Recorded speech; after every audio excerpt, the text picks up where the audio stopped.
مثلاً وطن کے انتخاب میں کہ مل کے ایک وطن میں رہنا چاہیے یا ہندوستان کو تقسیم کر کے دو ممالک پاکستان اور ہندوستان بنا دینا چاہیے، اس معاملے میں بھی علماء نے بہت بڑے پیمانے پر لوگوں کی آراء کو متاثر کیا۔ انہوں نے بھی، جنہوں نے لوگوں کو پاکستان بنانے کے لیے قائل کیا، اور انہوں نے بھی جنہوں نے متحدہ ہندوستان میں رہنے کے لیے مسلمانوں کو قائل کیا، ایک بڑی تعداد ہے۔ لیکن ہم یہ دیکھتے ہیں کہ علماء اس سے پہلے بھی اور پاکستان بننے کے بعد بھی کبھی بھی لوگوں کا حکمرانی کے لیے انتخاب نہیں بن سکے۔ مثلا میں یہ دیکھتا ہوں کہ ہمارے ہاں بہت بڑی شخصیات موجود تھیں ایک زمانے میں، سید ابو اللہ مودودی جنہوں نے جماعت اسلامی کے جو بانی تھے، اور انہوں نے بڑی شاندار اور بڑے اجلے آدمی، بہت بڑی علمی شخصیت، بہت آپ کہہ لیں کہ ایک عالم باعمل تھے، ایک بہترین کردار تھے، ایک شریف زادے تھے، غیر معمولی صلاحیتیں رکھتے تھے، اور جماعت میں بھی بڑے اچھے لوگ تھے۔ مگر آپ دیکھیں کہ اپنے عروج کے زمانے میں بھی وہ جب ہمارے ہاں پہلے انتخابات ہوئے 1970 میں، تو ان کو لوگوں نے منتخب نہیں کیا۔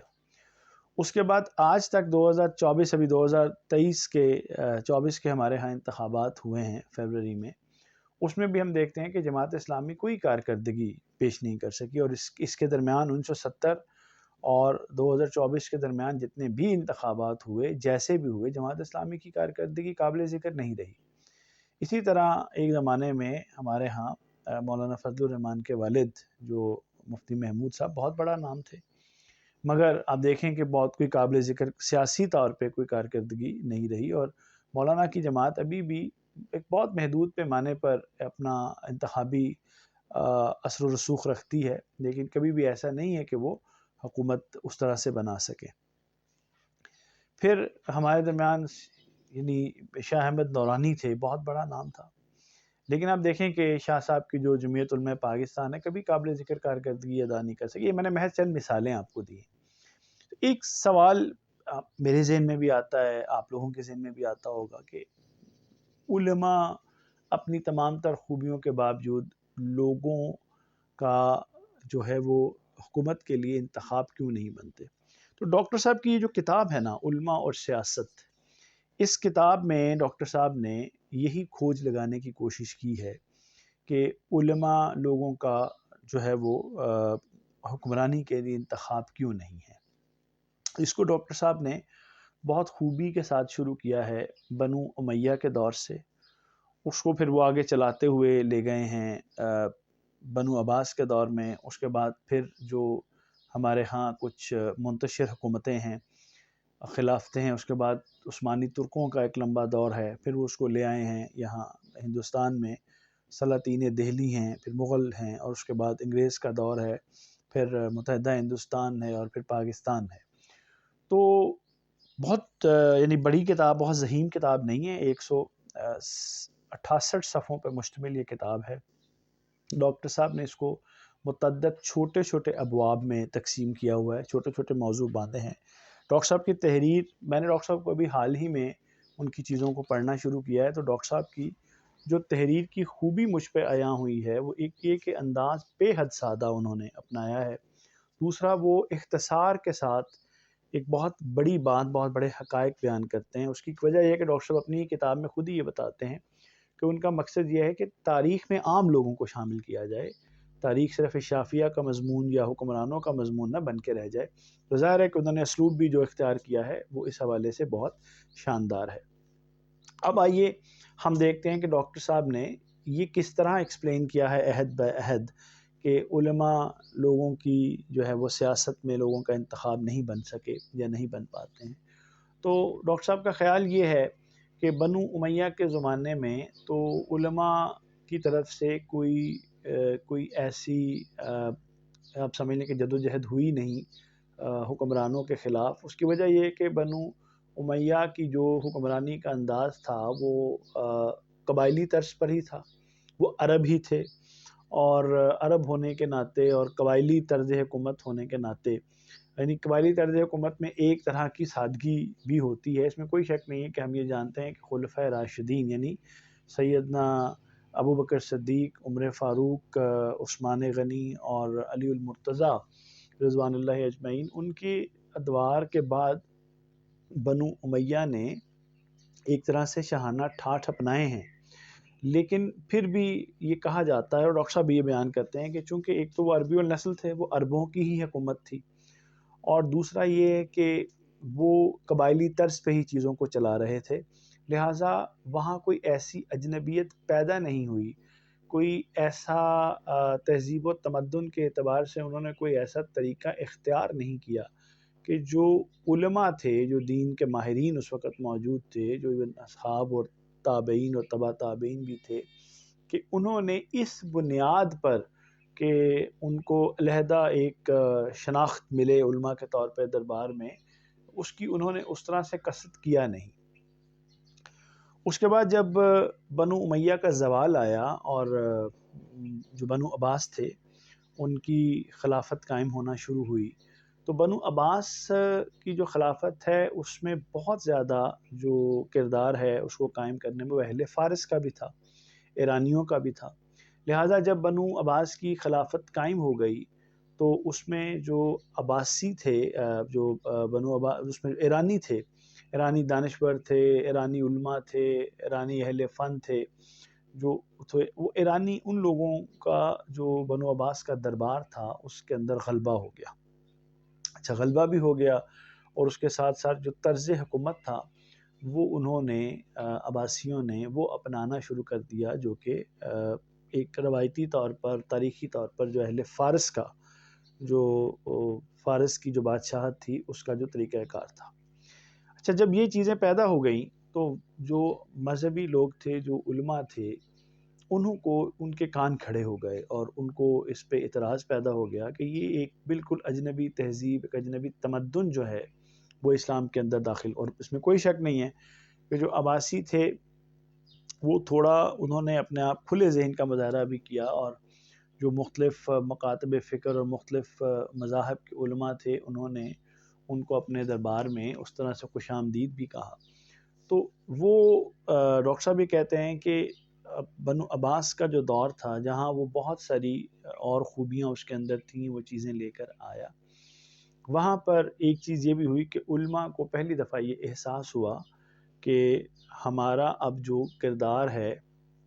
حکومت کے اندر وہ بہت کم ہو گیا ہے اور تقریباً ختم ہو گیا ہے۔ ہاں، اس میں کوئی شک نہیں ہے کہ انفرادی طور پہ قوانین فقہ بنانا اور احادیث کی جو جمع ہے، تدوین ہے، جو ہمارے ہاں فقہا نے کام کیا ہے، وہ بہت زیادہ غیر سرکاری طور پہ اگر ہم اس کی تاریخ پڑھتے ہیں نا تو وہ اس طرح سے ہے۔ تو اس میں پھر یہ ہوا کہ جو حکمران تھے، اچھا اب جو اہل فارس کے ہاں، ایرانیوں کے ہاں جو طریقہ کار تھا وہ یہ تھا کہ اس کے اندر حاکم جو ہے وہ غالب ہے، اور علماء ہوں یا کوئی بھی دوسرے ہوں وہ اس کی پیروی کرنے کے پابند ہیں۔ تو لہٰذا یہاں پر علماء کو ایک احساس ہوا کہ جو ہمارا ایک حکومت کے اوپر کردار ہے، اثر و رسوخ ہے، وہ اس طرح سے نہیں رہا، لہٰذا ہمیں اس کے لیے کوشش کرنی چاہیے۔ تو پھر اس زمانے میں جو علماء ہیں انہوں نے ایک طرح سے سیاسی طور پہ جو ہے وہ اپنا کردار ادا کرنا شروع ہوا، اس کو انہوں نے کوشش کی لیکن بہت زیادہ پذیرائی ان کو نہیں ملی۔ مثلا اس کے اندر جو ایسے علماء تھے جنہوں نے آپ یہ کہہ سکتے ہیں کہ مثلا بادشاہوں کے ساتھ، حکمران بنو عباس کے حاکموں کے ساتھ اتفاق نہیں کیا، ان کو بہت زیادہ اذیتیں اور تکلیفیں بھی برداشت کرنی پڑیں۔ اس سلسلے میں امام احمد بن حنبل کی مثال دی جاتی ہے۔ پھر علماء نے وقت کے ساتھ ساتھ خروج بھی کیے، یعنی انہوں نے سیاسی جدوجہد بھی کی، لوگوں کو اکٹھا بھی کیا اس نام پر کہ اسلام کے اندر آمیزش ہو رہی ہے، ملاوٹ ہو رہی ہے، دین جو ہے اس کی شکل بدلی جا رہی ہے۔ ذرا وہ اس کی شکل کا بدلا جانا، تہذیب و تمدن میں اضافہ ہونا بھی ایک فطری فعل تھا۔ جب وہ اس نے پھیلنا تھا اور علاقوں نے داخل ہونا تھا، بنو عباس کے دور میں فتوحات بھی بہت ہوئی ہیں، اور اس کے بعد پھر بہت سی دوسرے علاقے بھی شامل ہوئے ہیں، ذرا ان کے لوگ بھی آتے رہے ہیں، تو یہاں سے ایک وہ کہتے ہیں کہ سلسلہ چلتا رہا۔ لیکن ایک چیز وہ ڈاکٹر صاحب کہتے ہیں کہ عام طور پہ چونکہ بنو عباس کے دور میں امن و امان تھا، اس کے علاوہ آپ کہہ سکتے ہیں خوشحالی تھی، تو عام لوگوں نے علماء کی جو یہ تحریک تھی سیاسی، اس کو کوئی بہت زیادہ پذیرائی نہیں دی یا ان کو پذیرائی نہیں ملی۔ اچھا، اور لوگ اس میں کوئی شک نہیں ہے کہ دین کے معاملے میں علماء کی طرف رجوع کرتے تھے، انہیں کو مستند سمجھتے تھے، لیکن حکومت کے لیے لوگ ان کو اس طرح سے رواج نہیں دیتے تھے۔ اچھا، پھر یہ ہوا کہ اس زمانے میں علماء نے بنو عباس کے ساتھ جو ہے وہ ایک کہیں کہ ان کے دربار میں بھی شامل ہونا شروع ہوئے۔ کچھ علماء اس میں شامل نہیں ہوئے، کچھ شامل ہو گئے۔ وہیں سے علماء سو اور علماء حق کی جو اصطلاح ہے وہ ہمارے سامنے آئی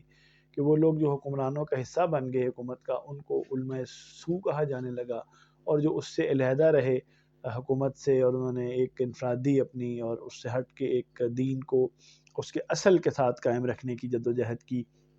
اور اس میں آنے والی جدت کو اس طرح سے اس کے کہہ لیں کہ اس کی مزاحمت کی، وہ انہوں نے اپنے آپ کو علماء حق کہنا شروع کر دیا۔ اچھا، بات یہاں سے آگے بڑھی، پھر ایک وقت آیا کہ بنو عباس کو زوال آیا، اور منتشر جو ہیں وہ خلافتیں یا سلطنتیں مسلمانوں کی وجود میں آئیں، پھر تاتاریوں کے حملے، بغداد کمزور ہو گیا، اور مسائل بننے شروع ہو گئے۔ تو اس میں ایک زمانے تک جو یہ علماء ہے ان کی یہ تحریک بھی منتشر ہو گئی، لیکن اس کے بعد پھر جب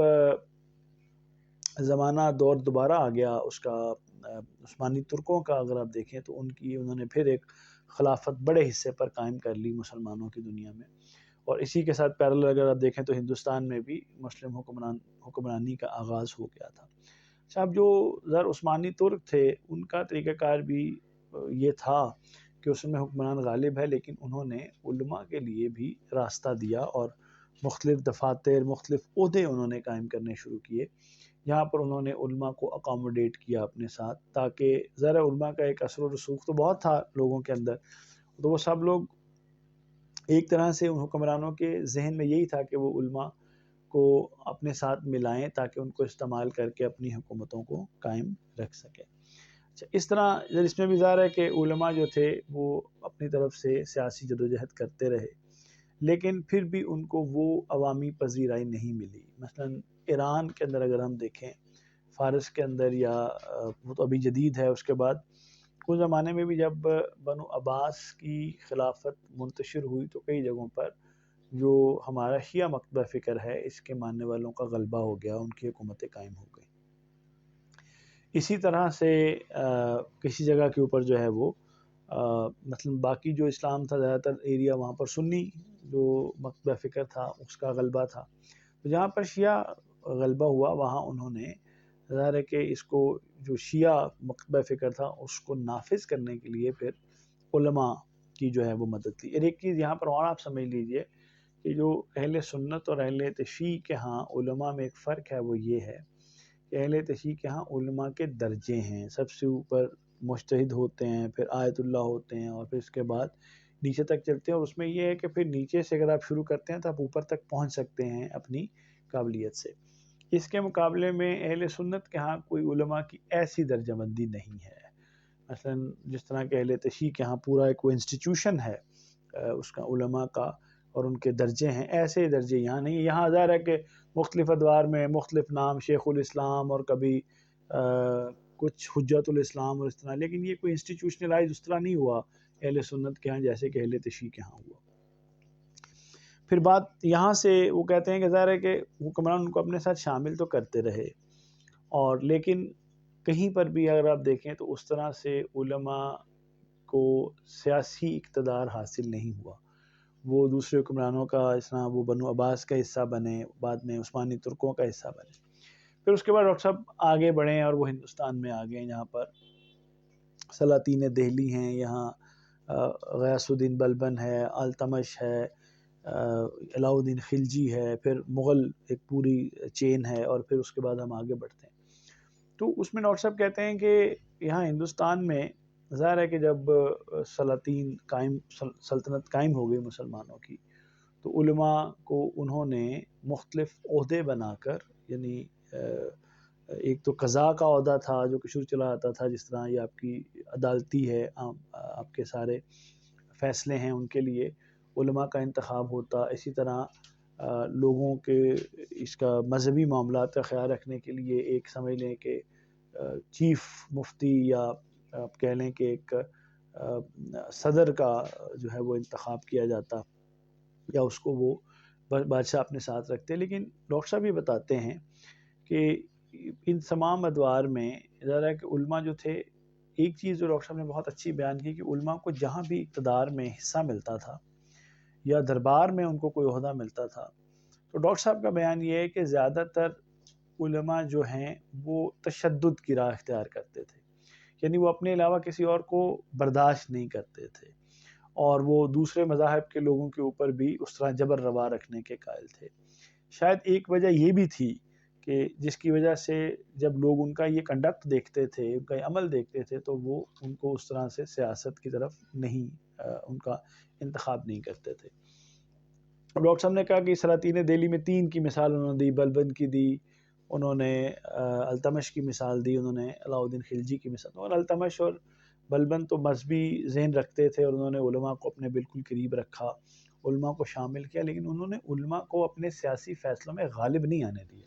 ان کو انہوں نے دینی معاملات تک، لوگوں کے تک محدود رکھا. اس کے مقابلے جو علاء الدین خلجی تھا، اس نے بالکل علماء کو کہا کہ جی میں جس چیز کو عوام کے لیے بہتر سمجھوں گا وہ کروں گا، میں علماء کی بات پہ دھیان نہیں دوں گا، اور اس نے نہیں دھیان دیا. اس کے بعد پھر وہ ڈاکٹر صاحب جو ہیں انہوں نے مغل عہد میں، ذرا سب سے زیادہ قابل ذکر جو مغل عہد میں کام سلسلہ شروع ہوتا ہے وہ اکبر سے ہے،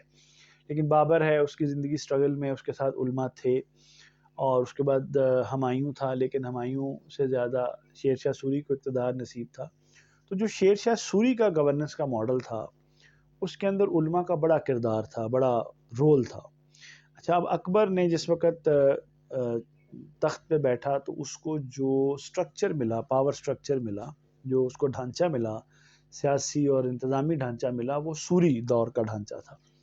جس کے اندر علماء غالب تھے. اچھا، اسی طرح سے اکبر نے اس کو اپنایا، اور اکبر شروع میں علماء سے بہت متاثر تھا، وہ ان کی رائے کو بہت اہمیت دیتا تھا، اور جو وہ رائے دے دیتے تھے اس پہ عمل کرتا تھا. اس کے دل میں ان کی بہت قدر تھی. مگر وقت گزرنے کے ساتھ ساتھ علماء اکبر کے دل سے اپنی قدر کھوتے گئے. اس کے بہت سارے واقعات ڈاکٹر صاحب نے بیان کیے ہیں. مثلا 2 چوٹی کے علماء تھے جو کہ اکبر کے دور میں تھے، اور وہ سوری کے دور سے ہی دربار میں تھے. وہ ایک تو بہت زیادہ جبر سے کام لیتے تھے، بڑے تکبر اور رعونت تھی ان میں لوگوں کے لیے، اور ان کا آپس میں بھی بہت زیادہ اختلاف رہتا تھا. اتنا رہتا تھا کہ موقع پاتے ہی ایک دوسرے کو بے دخل کروانے کی کوشش کرتے تھے. اچھا، اب اکبر نے یہ کیا کہ اس نے ایک ایسے ہاؤس کا اجتماع کیا، ایسے ہاؤس کا اجرا کیا جس میں علماء آ کے بیٹھے. تو اس میں بڑے بڑے، اس نے جس کے بارے میں بھی سنتا تھا کہ بڑا عالم ہے، اس کو وہ بلاتا تھا اور اس کو اپنے ساتھ رکھتا تھا، اور وہاں پر ان کی بحثوں میں حصہ لیتا تھا. ایک دن پورا ان کی بحثیں سنتا تھا، سیکھتا تھا. لیکن وہ جب یہ دیکھتا تھا کہ علماء اس ایک جگہ پہ جو اس نے بیت العلماء یا بیت العلم بنایا ہے، اس کے اندر آپس میں اس قدر جھگڑتے ہیں اور اس قدر تکرار اور اس قدر بدتمیزی پہ اتر آتے ہیں، اس قدر تشدد پہ اتر آتے ہیں، تو اس کو بڑا افسوس ہوتا. تو آہستہ آہستہ یہ ہوا کہ اکبر کے دل سے جو ہے وہ اس کی علماء کی قدر جو ہے وہ کم ہونی شروع ہو گئی. پھر اس نے علماء کے اندر بہت زیادہ ابن الوقت رجحانات دیکھے، اور یہ دیکھا کہ یہ حق بات نہیں کہتے، یہ دیکھتے ہیں کہ جہاں پر فائدہ ہے اس طرف کو یہ نکل جاتے ہیں. اچھا، اب آہستہ آہستہ اکبر نے پھر جو علماء تھے ان کو بے دخل کرنا شروع کیا، اور اس کی ارد گرد ایسے لوگ آنے شروع ہو گئے جن لوگوں جو ذرا روشن خیال تھے، اور انہوں نے اس کو پھر وہ ذل الہی بنا دیا اور دین الہی کا تصور. تو وہ ایک رد عمل میں سامنے آیا. اچھا، اس طرح وہ ڈاکٹر صاحب کہتے ہیں کہ پوری مغل دور میں پھر اکبر نے جب علماء کو بے دخل کر دیا اور ان کا کردار علامتی سا رہ گیا، اسی کے زیر اثر جو ہے پھر وہ شہزادہ سلیم جو جہانگیر تھا، اس کا دور بھی ایسا گزرا. اور ظاہر ہے وہ بڑا رواداری کا، امن و امان کا دور ہے. مغل دور میں جو اکبر، جہانگیر اور شاہ جہاں کے ادوار جو ہیں بڑے شاندار ہیں. بعد میں جو ہے وہ اورنگزیب عالمگیر کا دور بھی ہے، لیکن اس میں سانحے بھی بہت ہیں، مسائل بھی بہت ہیں. تو شاہ جہاں نے بھی اسی طرح ایک سیکولر طرز حکومت کو قائم رکھا. اس کے بعد جب بات آگے بڑھی اور اورنگزیب عالمگیر تک پہنچی نا، تو اورنگزیب عالمگیر نے جس طرح اقتدار کو حاصل کیا، اپنے باپ کو قید کر کے، بھائی دارا شکوہ اور مراد کو جس طرح اس نے ہٹایا راستے سے، تو اس کو اصل میں دارا شکوہ کو راستے سے ہٹانے کے لیے علماء کی ضرورت پڑی، بعد میں مراد کے لیے بھی اور بعد میں اور لوگوں کو بھی، تو اس نے علماء کو اپنے ساتھ میں لایا، ان سے دارا شکوہ کے خلاف کہ یہ تو مرتد ہو گیا، یہ کافر ہو گیا ہے، یہ دین سے پھر گیا ہے، اس کے بارے میں فتوے حاصل کیے۔ اسی طرح اس نے اپنے بھائی مراد کے ساتھ بھی یہ سلوک کیا، باپ کے معاملے میں بھی اس نے یہی کیا، اس کو قید رکھنے کے لیے علماء سے فتوے لیتا رہا۔ اس طریقے کے ساتھ اورنگزیب عالمگیر کو جب اپنے اقتدار کے حصول اور پھر اقتدار کو دوام بخشنے کے لیے ضرورت پڑی علماء کی، تو اس نے پھر علماء کو اپنے ساتھ شامل کر لیا۔ لیکن ایک چیز جو اہم ہے وہ یہ ہے کہ اس نے اپنے پورے دور کے اندر اورنگزیب عالمگیر نے علماء کو اپنے اوپر حاوی نہیں ہونے دیا، اس نے ان کو بظاہر بہت زیادہ سلطنت کے معاملات نہیں کہنا چاہیے، ملک میں بہت سارے ان کو عہدے دیے، انعام و اکرام دیے، ان کو بہت زیادہ ان کی رائے کو احترام دیا، لیکن اس نے ان کو اپنے اوپر حاوی بہرحال نہیں ہونے دیا۔ پھر ایک وقت آیا کہ جب اس نے فتاوی عالمگیری کمپائل کروا لیے، تو وہ چاہتا تھا کہ اب ان سے میری جان چھوٹ جائے، لیکن ایک معاملہ یہ ہوا کہ علماء کے بہت زیادہ داخل ہو جانے سے جو اورنگزیب عالمگیر کے دور میں جو ایک سیکولر جو ڈھانچہ تھا اور ایک رواداری اور ایک وہ انکلوسیونیس تھی مغل امپائر کی، وہ ساری پاش ہو گئی۔ اور بعد میں کچھ مورخ یہ کہتے ہیں، ڈاکٹر صاحب نے بھی یہ کہا ہے کہ اگر وہی سیکولر پیٹرن قائم رکھا جاتا جو مغل امپائر کا تھا شاہ جہاں تک، تو شاید یہ اتنی جلدی اس کو زوال نہ آتا، چیزیں چلتی رہتی ہیں آگے بھی۔ پھر اس کے بعد جب اورنگزیب عالمگیر کی وفات ہے اور اس کے بعد پھر مغل کے اوپر کیا گزرا اور پھر انتشار ہو جاتا ہے، پھر کمپنی کی حکومت آ جاتی ہے، اور پھر وہاں پر وہ کہتے ہیں کہ پھر ظاہر ہے اورنگزیب عالمگیر کو زوال ہوا، مغل سلطنت کو زوال ہوا، تو علماء کے لیے بھی مشکلات کا دور شروع ہو گیا۔ اس میں پھر علماء کے پاس دو چیزیں تھیں، یا تو وہ مغل دربار کے ساتھ منسلک رہتے تھے، یا تو پھر جو باغی ریاستیں تھیں، خود مختار ریاستیں، ان کی طرف چلے جاتے تھے۔ پھر ایک وقت آگے بڑھا اور وقت ایسا بھی آیا کہ جو مغل حکومت ہے وہ بالکل تحلیل ہو گئی اور کمپنی کی حکومت آ گئی۔ اب یہ ایک بالکل نیا زمانہ ہے۔ اس زمانے میں علماء نے ایک نئی سٹرگل کی ہے، انہوں نے لوگوں کو کوشش کی۔ شاہ ولی اللہ محدث دہلوی آپ دیکھیں بہت بڑے عالم گزرے ہیں، ان کے بچے شاہ اسماعیل، شاہ عبدالعزیز، اور آپ دیکھیں کہ ان لوگوں نے پھر جو ہے وہ پھر سید احمد شہید بریلی کا آپ نے نام سنا ہے، ان علماء نے پھر اپنے طور پہ سٹرگلز کا آغاز کیا ہے۔ اچھا، اب اس سارے قضیے میں جو میں نے آپ کو بتایا ہے، ڈاکٹر صاحب پیچھے سے یہ ٹریس کرتے ہیں کہ جب علماء کو درباروں میں، خاص طور پہ جو آپ کا دربار ہے، اس کا ترکوں کا دربار ہے، اس میں اور اس کے بعد پھر ہندوستان میں یہاں ایک خاص کردار مل گیا، تو پھر ایسے سکلڈ علماء کی ضرورت پڑی کہ جن کی تعلیم و تربیت ہونی چاہیے، تو پھر مدارس کا اجرا کیا گیا۔ پہلے انفرادی طور پہ تعلیم ہوتی تھی مساجد میں یا کسی حلقے بنا کر، لیکن بعد میں انسٹیٹیوشنز قائم ہوئے۔ پہلے ایک زمانے میں پیچھے چلے جاتے ہیں ہم، تو وہاں پر جو اپنا اس پہ ترک جو دور ہے، اس کے اندر بھی علماء نے جو اب یہ معروف نام ہے اس کا نظام الملک طوسی کا، اس نے اجرا کیا مدارس کا، اور اس میں علماء شریک ہوئے، اور پھر یہاں ہمارے ہندوستان میں بھی ایسے مدارس بنے، اور جس کا آخر میں آ کے آپ لوگ جانتے ہیں کہ درس نظامی جو نظام صاحب نے اس کا اجرا کیا، وہ چلتا رہا۔ تو علماء نے اس طرح جب یہ زوال ہو گیا مغل امپائر کو اور کمپنی کی حکومت آ گئی، تو وہاں پھر انہوں نے ایک طرف لوگوں کو جو ہے وہ توجہ دلائی کہ بھی آپ کا دین جو ہے وہ خطرے میں ہے، آپ مغلوب ہو گئے ہیں، تو لوگوں کو انہوں نے اٹھانے کی کوشش کی، تحریک بھی دی، لیکن بہت زیادہ ان کو کامیابی نہیں ہو سکی۔ اس کے بعد پھر اگلا دور 1857 کے بعد کا آتا ہے۔ یہاں پر پھر علماء نے مختلف رنگوں میں کوشش کی یہاں پر۔ اچھا، ایک چیز جو ڈاکٹر صاحب نے کہی کہ یہاں پر وقت کے ساتھ ساتھ علماء کے اندر بہت سارے فرقے بن گئے، بہت سارے گروہ بن گئے۔ علماء کو بہت ہمہ جت کامیابی اس لیے بھی نہیں ملی کہ آپس میں بہت زیادہ ان کے درمیان ایک اختلاف رہا ہمیشہ سے، اور وہ اختلاف وقت کے ساتھ ساتھ آگے بڑھتا چلا گیا۔ پھر ڈاکٹر صاحب بتاتے ہیں کہ جب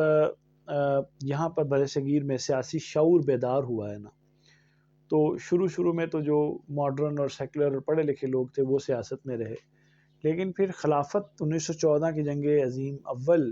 کے بعد خلافت کے بچاؤ کے لیے دوبارہ مذہبی لوگ، علماء لوگوں نے سیاست کا رخ اختیار کیا، اور وہاں پر پھر مولانا آزاد کا بھی ایک رول ہے، گاندھی جی کا بھی ایک رول ہے، باقی علماء کا بھی ایک رول ہے۔ تو وہاں سے ڈاکٹر صاحب کہتے ہیں کہ ریوائول ہے ہمارے علماء کا سیاست کے اندر۔ اور پھر آپ دیکھتے ہیں کہ جمعیت علماء ہند ایک باقاعدہ سیاسی جماعت بن گئی نا، اس سے پہلے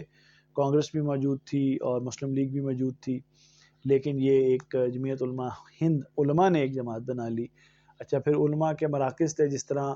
آپ دیکھیں کہ دیوبند کا مرکز تھا، پھر ندوۃ العلماء کا مرکز بن گیا،